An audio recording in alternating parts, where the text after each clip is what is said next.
So in the beginning, you step out from even stance or Wuji stance, right?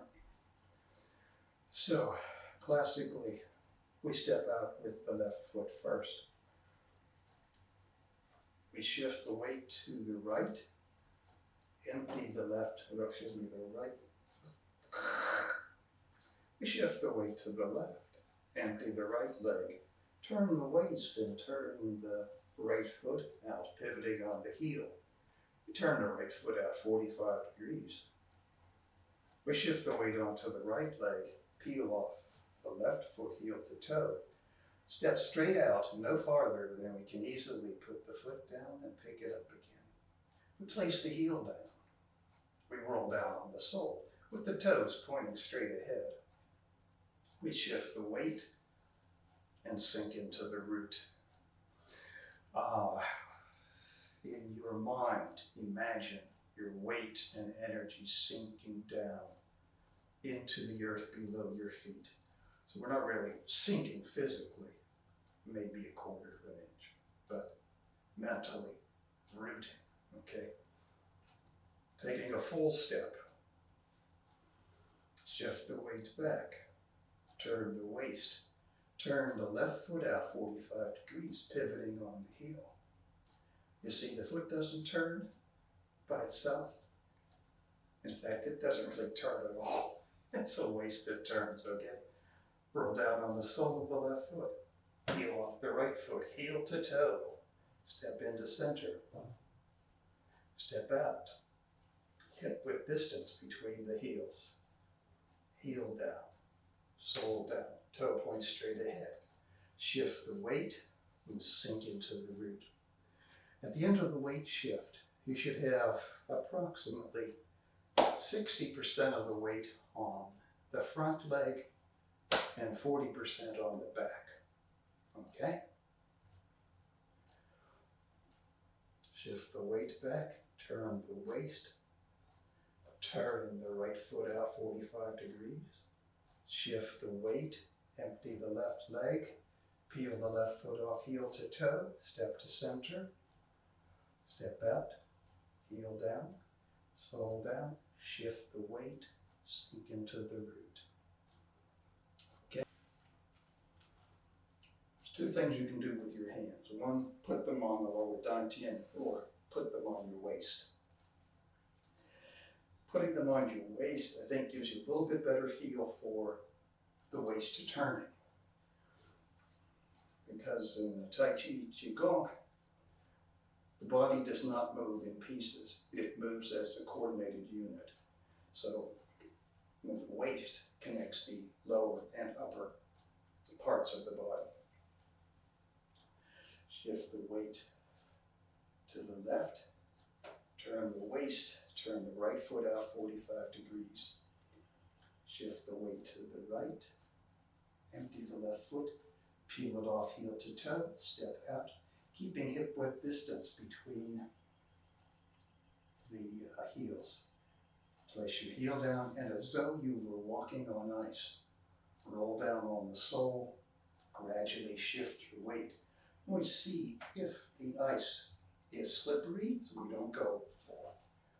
And we want to see if the ice is thick enough to hold our weight. We want to crash through the ice, okay? So the visualization is walking on ice. Step to center. Oh, I forgot to review that. Step to center. Step out. Shift the weight, sink into the root.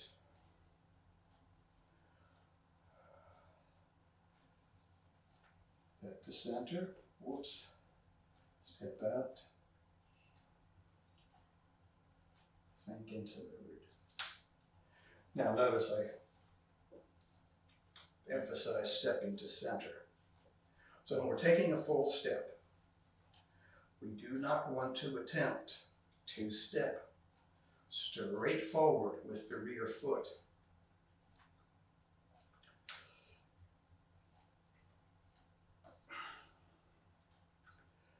Like that, okay? Show you the side. A full step, okay?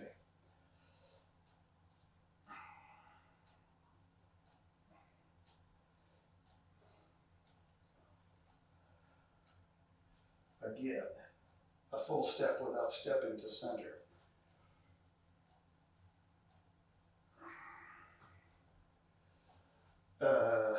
I think dinosaurs probably walked more gracefully than that. Okay, so I can do it because after 25 years of Tai Chi practice, my legs are strong.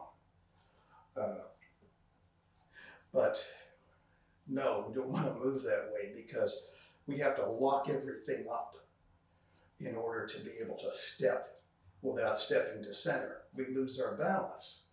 We easily have our balance disrupted if anything were to impinge on us as we were stepping.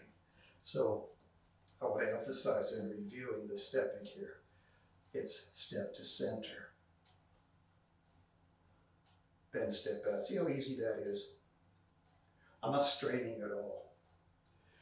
And of course, the other thing you may remember is that since Tai Chi Chuan is a martial art, in Tai Chi Qigong walking, we should remember that stepping to center gives us the ability to kick.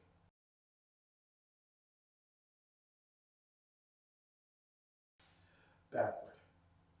Shift the weight back, and of course I'm in the front stance, so front foot's pointed straight ahead or a little to the inside of straight ahead. Rear foot's at a 45-degree angle. I peel off the front foot, heel to toe, step to center, step back, toe down, sole down. Shift the weight back, turn the waist, turn the front foot so that it's now straight ahead or slightly to the inside of straight ahead. Notice that my heels are close together while stepping backwards, but they definitely should not be crossed. Overlapping. If you have your heels overlapping, your balance will be extremely shaky from side to side. Remember that there are several ways of stepping backwards, having to do with the height that you raise your foot when it's stepping. So if I step backwards like this, that's called glide stepping or mud stepping. The advantage of glide stepping or mud stepping is that you don't lose your balance. You can always catch your balance as you step back. So if an enemy is in contact with you and the enemy wants to step forward, they're touching you. If you glide step back, they will not feel your root float. And if they suddenly shove you or push you, you'll be able to root. Another way of stepping backwards is to train balance, and it's like this.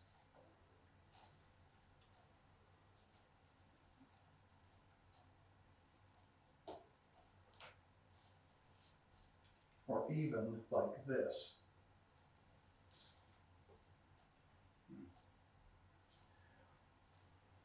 And the third way, it's kind of the way that's done in the outdoor young family style. Where we pick up, but not too high, okay? We definitely lift the foot off the floor, but not too high. Which is right? The right one is the one that conforms to your goals in exercising. So if you were training for martial arts, yeah, you'd want to get in the habit of doing the glide stepping. If you were confident of your balance, but you wanted to make it even better, then you could pick up your foot. Okay? And if you wanted to do the Tai Chi style correctly according to the Yang family principles for the outdoor form, you would just pick up the foot a little bit, okay? So when you do backward walking, you can choose which method meets your goals. I'm going to do the medium method. from Young Family Outdoor Form.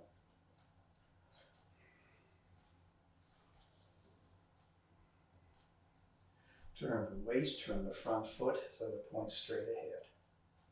Empty the front foot, peel it off heel to toe, step to center, step back, toe down, sole down, foot set a 45-degree angle to straight ahead. Shift the weight back, turn the waist, turn the front foot to point straight ahead. Peel off the front foot, heel to toe, step to center, step back, toe down, sole down, foot's at a 45-degree angle to straight ahead. Shift the weight back, turn the waist, turn the front foot to point straight ahead. Weight proportion would be 60-40 for back stance or 70-30 for empty stance. If you're going to continue backward stepping, you're going to be going through 60-40, 70-30, 80-20, and finally 100-0 to step backwards. Okay, so you'll be moving through that proportionality.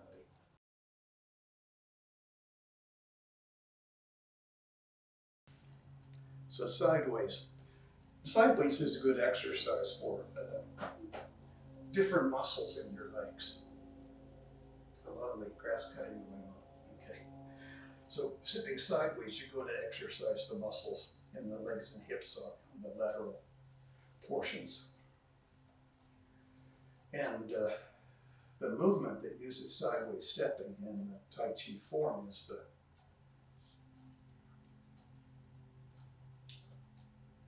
wave hands like clouds.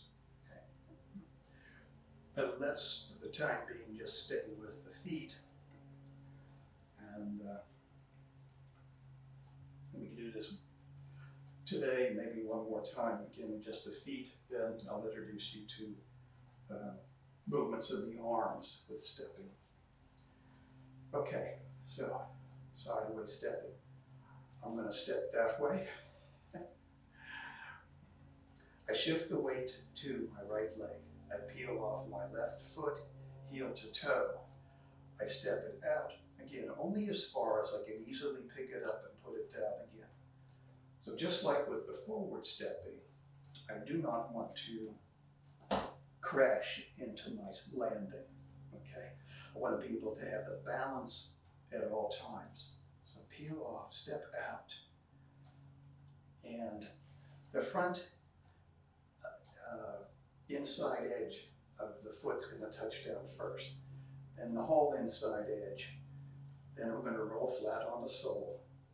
Over here, then, going to peel up, peel off, step in, and front inside edge, whole inside edge, shifting flat on the sole, shift the weight. Now over here, peeling off heel to toe, stepping out, front inside edge down, whole inside edge, sole flat on the floor, shifting weight, peeling off this.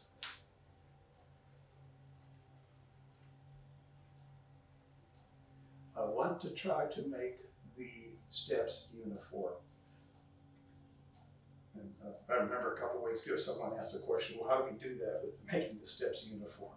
It's practice and feeling. Although if you got a piece of board, laid it out on the floor, you could use the board to help you feel where your toes are coming down. And when they come on down on the board, they don't want to be coming down behind the board. They want to be coming down just slightly, tip of toes touching the board. So roughly the same distance stepping out, roughly the same distance stepping in. So what we don't want to do with our stepping here is to take a big step and then take a very narrow step, then take a middle step and take a wide step. So you try to get them uniform. It takes practice. But this develops, again, tremendous leg strength.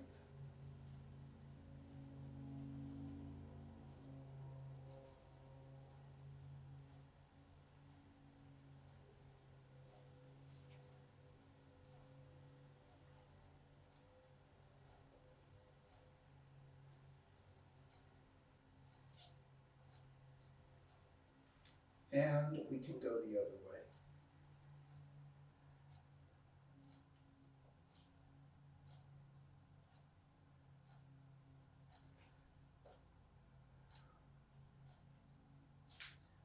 The Tai Chi form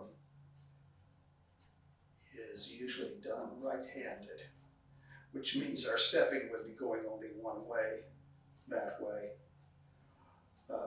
But it should be done both right-handed and left-handed. So when you do the form left-handed, you would be going this way. Nice thing about Tai Chi Qigong is that it's easier to do symmetrical movements because unlike the form, you're not restricted so much to the right side.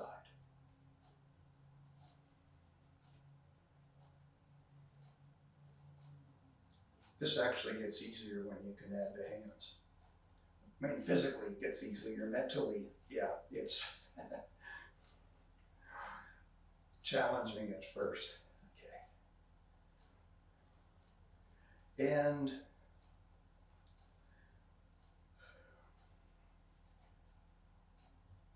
we want to go slowly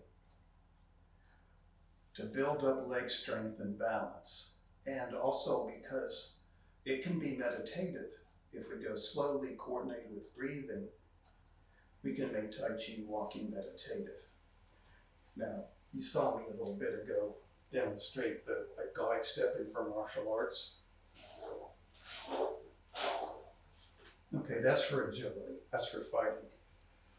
For health, we want to go slowly. Yeah, you can go fast if you know, if that's, you want to raise the heart rate and break the sweat and do more vigorous exercise. Yeah, you can go fast. There's no reason why you shouldn't, except that you need to start off going slowly so you get the movements correct. And then for your strength training, you always want to go slower and slower.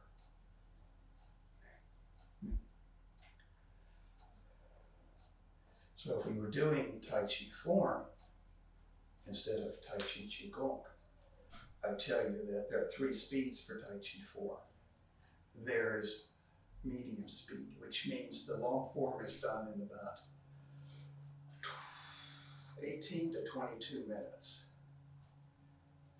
There's slow speed, where your goal should be an hour for the long form. But practically speaking, if you don't take extra breaths, 40 minutes is going to be pretty challenging. And there's fast speed, when the whole form is done in about 3 minutes. And most importantly, without losing shape, without losing your connection and your roundness. So you could use the same with Tai Chi Qigong. You could move slow, extremely slow, and you could also move fast.